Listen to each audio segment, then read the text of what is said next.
지난 선거 이후 전국의 주도권을 쥐게 된 더불어민주당이 최근 들어 부쩍 민생과 경제를 강조하고 있습니다.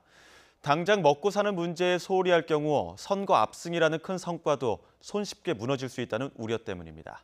이대건 기자의 보도입니다.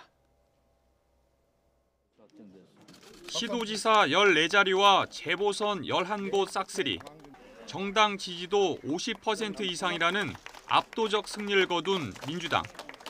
지난 선거 자체가 평화의 바람을 탄 문재인 대통령의 높은 지지율이 큰 영향을 미쳤다는 걸 모를 리 없습니다. 전국 주도권을 확실히 쥐고도 계속해서 절대 자만하지 말아야 한다는 점을 강조한 이유입니다. 이 때문에 선거 전에 주로 평화를 강조했다면 선거 이후에는 민생과 경제, 즉 먹고 사는 문제에 주목하고 있습니다. 당장 선거 이틀 뒤 발표된 일자리 문제 실상은 참담했습니다. 지난 2월부터 석 달 연속 10만 명대에 그쳤던 취업자 수는 지난달에는 2010년 1월 이후 처음으로 10만 명 아래로 내려갔습니다.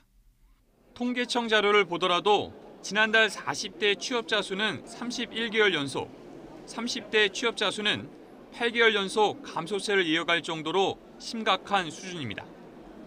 문재인 대통령 1호 공약인 일자리 문제가 이 정도로 심각하니 민주당도 난감한 상황입니다. 그리고 조선 자동차 등의 산업 구조 조정, 인구 구조의 변화 등 여러 구조적 원인들이 겹치면서 일자리 문제 해결에 어려움을 겪고 있습니다.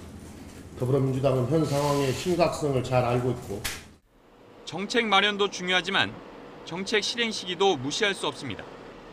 미국과 중국의 무역 전쟁 우려가 커지면서 외부적 경제 요인이 더 강해지면 내부적으로 아무리 좋은 정책이 나오더라도 힘을 받기 어렵다는 점이 큰 부담입니다.